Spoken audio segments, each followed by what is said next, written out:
Hi, everybody.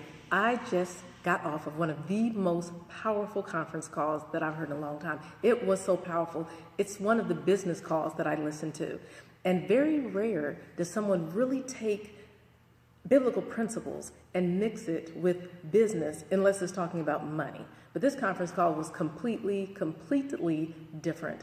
It told the story about a man in the book of Samuel, about one man who held an entire army at bay for 40 days. One man.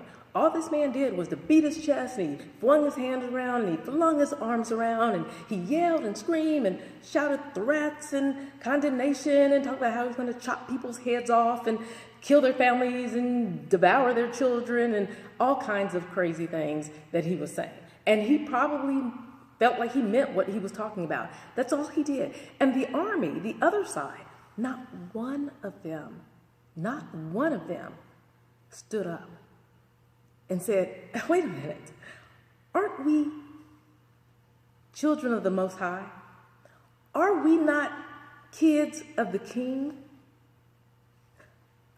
Do we not have all the angels and chariots of gold who could come pick us up at any given moment and plow us over our enemies?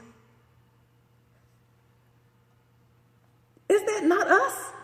Not one of them stood up and said that. A little boy walked up to this guy and he took a little tiny pebble. He took the pebble and he swung it around and said, boom! And guess what? That big person that was doing all those things dropped dead. And his head was chopped off and some other things happened. Guys, that's powerful stuff. The reason I share this is because it was such a powerful call. I am so sorry you guys missed it. I will make sure that you're on the next call, or I will at least put it out there so you can be a part of this. It's amazing. This company is, there's not even any words for it right now. I'll get into that at another time, a later date. But what I want to say right now, and I want to be perfectly clear about this, please do not misunderstand this. Some of us out here, we need to know who we are. We need to sit back. We need to check ourselves.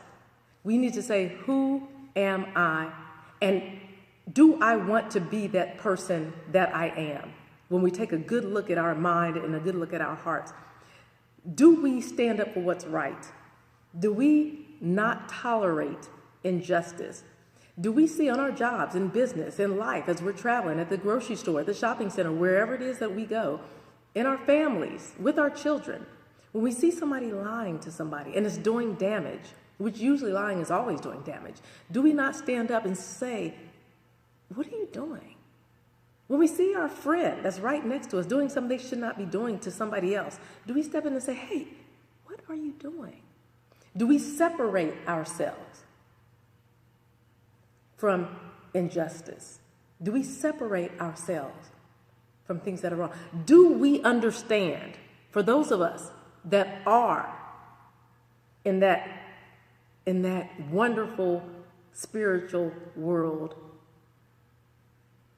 of doing everything you can to live a righteous life, do we shout out with our lives? I'm not talking about words, guys. I'm not talking about words saying, oh, praise this, praise this, praise this. And then you turn around and say, what the MF, blah, blah, blah, blah, blah, blah, blah, blah, blah, blah, blah.